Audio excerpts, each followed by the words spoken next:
Les motivations de la CBDTH ont commanditant l'étude qui documente l'expérience des femmes qui se sont engagées dans les manifestations euh, de 2015 pendant la crise provoquée par le troisième mandat illégal du président Nkurunziza. C'est d'abord un devoir de mémoire, mais aussi un souci d'immortalisation du rôle de la femme parce que nous nous sommes rendus compte que le travail que les femmes ont fait, et le travail d'ailleurs que tous les citoyens qui se sont engagés dans les manifestations pacifiques est un travail d'engagement citoyen, un travail de bravoure, un acte de bravoure où le peuple burundais s'est montré capable de dire non contre la violation de la loi, de dire non contre la dictature. Et surtout pour les femmes, nous voudrions rendre visible, ajouter une voix à ceux qui se sont exprimés en faveur du travail qu'ont réalisé ces femmes-là. C'est donc une volonté d'immortaliser ce travail, de rendre visible ce travail fait par les femmes, mais aussi de, de contribuer à documenter et contribuer à inspirer la jeunesse qui aura besoin de savoir ce qui s'est passé en 2015, mais qui malheureusement aura beaucoup de littérature, beaucoup de recherches sur le travail réalisé par les hommes. Et au niveau de la CBDDH, nous avons voulu valoriser le rôle joué par les femmes, immortaliser ce travail, encourager aussi les femmes à s'engager pour l'état de droit, pour la justice, mais aussi pour la paix. Car elles se sont engagées parce que elles voyaient que leur engagement est légitime, que la violation de l'accord d'Arusha et de la Constitution qui en est issue constitue des violations graves, constitue une trahison du parti au pouvoir et du gouvernement qui a cautionné la candidature du président Nkurunziza et qu'il ne fallait pas cautionner ça, il fallait dire non. Alors, la coalition burundaise, les défenseurs des droits de l'homme, a vu que cet acte de défense des droits humains, de défense d'un état de droit, doit euh, être inscrit quelque part dans les annales de l'histoire, mais aussi dans le travail d'une coalition de défenseurs des droits de l'homme. Et, et le résultat que nous avons eu, et nous avons constaté que sur base des interviews qui ont été réalisées auprès des femmes qui ont participé à ce travail, mais aussi euh, avec les interviews réalisées auprès des personnes qui suivaient le travail de manifestation pacifique de près, et nous avons constaté que ces femmes-là ont usé de leurs droits de citoyens du monde, mais aussi de citoyennes burundaises qui ont le droit, mais aussi le devoir de s'engager en faveur de la paix. Le résultat a été que les femmes ont agi en pleine légitimité, que ces femmes-là se sont engagées pleinement auprès des hommes, au sein des organisations des hommes, mais aussi en tant que femmes pour constituer un mouvement de pression des femmes afin de décourager le président Nkurunziza de briguer ce mandat-là et que ces femmes-là se sont engagées dans plusieurs secteurs, soit dans la coordination, soit dans le plaidoyer au niveau local en, pour décourager le président, mais aussi pour rapprocher les proches du président de la République, mais aussi au niveau diplomatique, parce que l'accord d'Arusha pour la paix et la réconciliation n'est pas un texte banal burundais, mais un acte qui a été posé, qui a été signé en 2000 avec l'appui de la communauté internationale, avec l'appui des présidents, des chefs d'État de la sous-région, parce que c'est un acte qui a mis fin à plus de 10 ans de guerre, mais aussi qui garantissait stabilité pour le peuple burundais et qui avait donné valeur à la femme, non seulement en reconnaissant son rôle dans la participation dans la gestion des affaires du pays, mais aussi en accordant à la femme pour la première fois un quota minimal que tout dirigeant devrait respecter dans ses actes de nomination et dans ses actes de positionnement des citoyens burundais dans les postes de prise de décision. Et alors, les femmes, nous avons constaté que les femmes se sont engagées pour défendre cet accord qui était en fait un moyen de survie pour eux, un moyen de stabilisation, un moyen de paix et un acte pour lequel ils avaient lutté en faisant pression auprès de la médiation pour qu'elle puisse contribuer au retour de la paix, mais aussi pour qu'elle puisse contribuer à la pérennisation de la paix retrouvée. Ce que nous avons aussi trouvé avec cette étude-là, nous avons remarqué que les manifestations pacifiques ont été réalisées réellement de manière pacifique en utilisant des stratégies féminines, de, des stratégies intelligentes, soit dans la logistique, soit dans les manifestations en première ligne, soit dans la mobilisation financière, dans l'appui psychosocial, mais aussi pour secourir les victimes de la répression. Aussi, nous avons constaté que ces femmes-là ont connu des obstacles. Les principaux obstacles que les femmes ont connus pendant les manifestations, c'est d'abord la répression. La répression parce que l'autorité qui avait pris la décision de briguer un troisième mandat voulait s'éterniser au pouvoir. Quand on veut s'éterniser au pouvoir, souvent on utilise des moyens violents pour imposer ce pouvoir. Et il y a eu des actes de répression par la police et les autres forces, la jeunesse du parti au pouvoir. Et ils ont connu des arrestations arbitraires, ils ont connu des emprisonnements, ils ont connu des menaces de toutes sortes en matière de sécurité.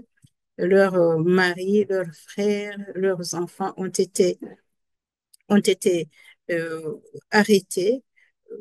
ils ont été terrorisés et les femmes ont le plus souffert en tant que citoyennes, puisque elles-mêmes, il y en a qui y ont perdu la vie, il y en a qui ont été victimes des violences basées sur le genre, parce que la répression qui s'est abattue sur tous les manifestants et par après sur tout le peuple burundais a eu un accent spécifique sur les femmes, ce qu'on peut appeler une répression genrée, c'est-à-dire des, euh, des menaces qui étaient réalisées sur les femmes en tant que femmes, les actes de viol, les actes de torture, mais aussi d'autres actes de traumatisme qui ont fait que la femme soit victime des actes posés par son mari, par son frère, par son père, qui ont fait que les femmes soient contraintes à l'exil parce qu'elles étaient mobilisatrices, mais aussi parce qu'elles vivaient dans le quartier qui a connu beaucoup de mobilisation, ou bien parce que c'était l'épouse ou la sœur de quelqu'un qui a participé aux manifestations. Donc, ces femmes-là ont connu beaucoup d'obstacles et pendant, si on s'occupe seulement du travail réalisé par les femmes qui ont organisé les manifestations ont subi la répression comme tous les autres citoyens. Ces femmes-là ont été forcées à l'exil. Elles ont perdu leur foyer. Elles ont tout perdu et la plupart sont restées en exil et certaines ont été rejointes par leur famille, leur mari, tandis que d'autres ont été forcées à se rapatrier pour ne pas se séparer pour une longue période avec leur famille. Et alors, dans les camps de réfugiés, ces femmes-là subissent les pires formes de traumatisme, des questions de survie, mais aussi les questions de violence basées sur le genre, parce que les femmes deviennent vulnérables. Celles qui sont restées à l'intérieur du pays, tout comme les autres citoyens burundais, sont forcées au silence. Parce que si la femme ne sautait pas, non seulement, elle est arrêté comme tout Burundais, mais aussi il risque de subir les violences basées sur le genre qui lui ôtent sa dignité et qui la traumatisent pour la vie, du moment que ces mêmes traumatismes ne sont pas gérés, ne sont pas acceptés par leur famille ou par leur conjoint. Ainsi, la participation aux manifestations pacifiques a eu plusieurs conséquences sur la vie des femmes, mais la participation aux manifestations a apporté une valeur ajoutée à la considération de la femme dans la société. Leur travail a contribué à mobiliser la société. Quand la femme est entrée dans la rue, et surtout quand elle est arrivée à la place de l'indépendance, le 10 et le 13 mai, et les gens ont compris que alors la question est sérieuse. Au début, quand elles ont commencé à mobiliser, il y en a qui ne comprenaient pas. Mais à force de mobiliser par les réseaux sociaux, mais aussi par des communications de bouche à oreille, les Burundais ont compris que finalement, la cause défendue pour soutenir le respect de la Constitution et le respect de l'accord d'Arusha est une cause juste, est une cause légitime. Et les femmes se sont appliquées. C'est pour dire que les femmes ont apporté une certaine visibilité, une valeur ajoutée en matière de crédibilité et aussi de légitimité de la revendication contre le troisième mandat en violation de l'accord d'Arusha et de la Constitution de la République. L'autre impact de la mobilisation des femmes est une certaine compréhension par la société burundaise que finalement la femme est capable, finalement la femme est sensible aux questions politiques et que finalement la femme ne doit plus rester confinée dans son rôle traditionnel de femme au foyer, de femme euh, qui doit s'occuper des questions de reproduction, d'entretien du foyer, mais que la femme peut apparaître sur la scène politique, contester une mesure qui est antidémocratique et réclamer le changement. Et alors, la participation des femmes dans les manifestations contre le troisième mandat a eu en effet d'éveil de conscience, de sensibilisation et aussi a contribué à épanouir les jeunes, surtout les jeunes. Et la plupart n'avaient jamais vu des femmes manifester dans la rue comme nous l'avons vu. Ça faisait très longtemps que les femmes, qu'on ne voyait pas de femmes dans la rue pour défendre une cause nationale, pour défendre une cause hautement politique. Et cela a inspiré les jeunes. Cela a inspiré les jeunes, surtout les jeunes filles. Et la plupart se sont éveillées et la plupart se sont immédiatement engagées même sur les réseaux sociaux. Alors, on peut dire qu'il y a une certaine renaissance du sentiment patriotique des filles et des autres jeunes. Sur base des résultats de l'étude, des recommandations ont émergé sur base des constats. Parmi les constats, ils ont constaté que les femmes avaient des difficultés au niveau économique et qu'elles ne pouvaient pas mobiliser la population sur base des moyens propres, que les femmes ne pouvaient pas contribuer à la mobilisation sociale alors qu'au foyer, elles n'ont pas de décision au niveau, elles n'ont pas de capacité de prise de décision au niveau économique. Ils ont constaté, l'étude a constaté également que le rôle des femmes avait tendance à être ignoré dans la rhétorique, dans le narratif du mouvement de 2015. Le rôle des femmes il y avait une tendance à l'invisibilisation du rôle des femmes. Alors, nous avons retenu que il faut quand même poser des actes qui peuvent renforcer la participation des femmes afin que le rôle citoyen, le rôle de mobilisateur qu'elles ont joué en 2015 puisse se renforcer et s'étendre dans plusieurs domaines, mais aussi inspirer les jeunes générations. Et la recommandation que nous avons émise Et la première, c'est au niveau du renforcement du pouvoir de la femme. Renforcer le pouvoir de la femme consiste à lui donner d'abord des connaissances, les connaissances en matière d'éducation de base, une éducation solide, c'est-à-dire une éducation de qualité, en matière de formation professionnelle, en matière de formation politique, afin que la femme puisse avoir des connaissances, mais aussi avoir des compétences pour entrer en compétition avec les autres sur tous les plans, sur le plan politique, sur le plan économique, sur le plan social, afin que la femme puisse être visible sur tous les terrains, au niveau des affaires, au niveau de la compétition politique, et, il faut donc que la femme puisse avoir cette éducation de base, l'éducation de base consistant aussi à l'éducation à la citoyenneté, pour qu'elle sache les enjeux pour les enjeux de la participation politique, les enjeux sociaux des politiques, mais aussi comment aussi réclamer ses droits et comment s'intégrer dans le processus de changement politique, dans la gouvernance d'un pays, les différentes stratégies, mais aussi les différentes pratiques. Comprenez que ce renforcement des capacités est un renforcement des capacités intégrales au niveau de son éducation, que ce soit au niveau de l'éducation de base, l'éducation scientifique, mais aussi de l'éducation politique. La deuxième capacité dont elle a besoin, c'est une capacité de participation politique. Et là, ça concerne les organisations des femmes qui doivent faire le plaidoyer, mais aussi la pression. Mais ça concerne aussi les politiciens, ceux qui nomment au poste de prise de décision. Nous avons recommandé que la femme soit intégrée dans toutes les sphères de prise de décision, non pas par les mécanismes de cooptation habituels qui sont dévalorisants, mais par des mécanismes démocratiques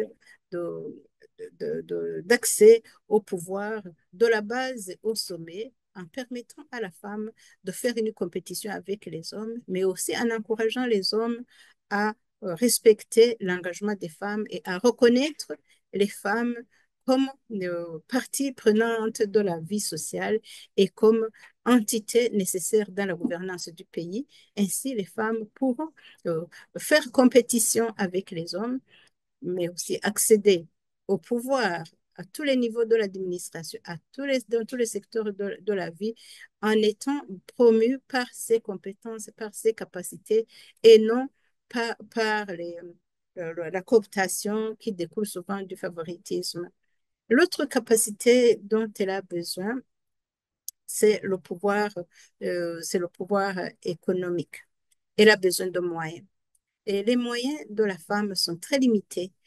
parce que la loi burundaise ne lui permet pas d'être propriétaire. Très peu de femmes sont propriétaires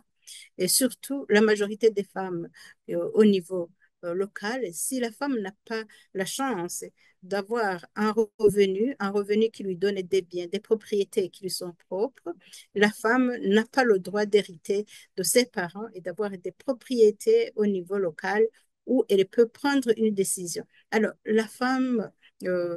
quand elle n'a pas de ces moyens propres-là, qu'elle peut engager pour entrer en compétition avec les autres, qu'elle peut engager pour financer sa participation citoyenne, sa participation à la politique, sa participation aux réunions avec les autres femmes.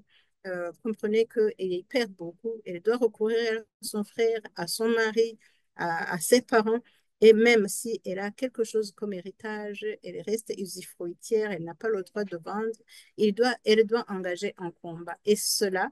a été favorisé par le refus de l'autorité d'adopter la loi qui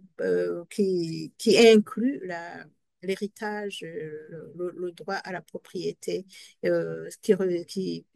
qui résulte de de la promulgation du protocole de la ratification plutôt du protocole de Maputo, le protocole de Maputo qui accorde à la femme des capacités dans plusieurs domaines, n'a pas été appliqué au Burundi et la loi concernant la- l'héritage a été foulée aux pieds par les autorités. Alors, c'est une recommandation qui s'adresse à ces autorités de mettre en œuvre tous les mécanismes légaux et non légaux, les mécanismes, les pratiques coutumières qui protègent la femme, qui protègent le droit de la propriété, le droit de la femme à la propriété, afin qu'elle puisse avoir des biens individuelle ou partagée, mais où elle a un mot à dire, où elle a une décision à prendre, afin qu'elle puisse investir pour sa passion politique, pour sa participation sociale. Et l'autre recommandation concerne les femmes elles-mêmes. Du moment qu'une femme seule, tout comme un homme seul, ne peut pas réussir un pari national, nous recommandons que les femmes puissent travailler en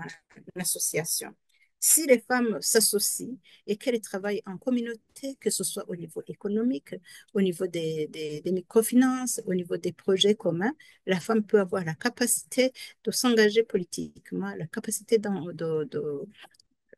financer sa participation citoyenne,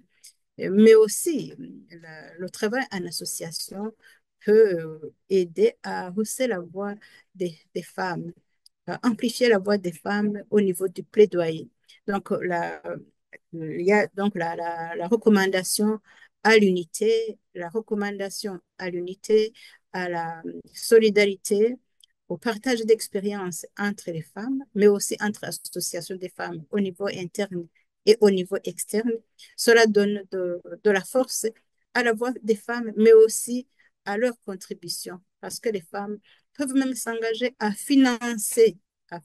soutenir financièrement la participation d'autres femmes à la compétition politique. L'autre recommandation, mais aussi qui rentre dans le cadre de renforcement intellectuel, c'est de renforcer la communication avec les technologies de l'information et de la communication, l'usage des réseaux sociaux, parce que parmi les succès que les femmes ont connus pendant la mobilisation pour les manifestations de 2015, il y a l'usage des réseaux sociaux. L'usage des réseaux sociaux a servi à beaucoup de choses parce que dans un environnement où les femmes et même les citoyens n'ont pas le droit d'expression, n'ont pas d'accès aux médias, l'utilisation des réseaux sociaux peut contribuer dans le plaidoyer, peut contribuer dans la dénonciation des violations, mais aussi peut contribuer dans la sensibilisation et l'éducation des femmes et avec une certaine dimension de protection parce que ça peut échapper à la censure, mais aussi aux représailles, puisque même étant à l'extérieur du pays, il y a moyen de réussir une communication de mobilisation en faveur des femmes. Nous recommandons alors aux jeunes de, de se former davantage et aux moins jeunes d'encadrer les autres femmes afin qu'elles puissent participer entièrement à la gestion des affaires du pays.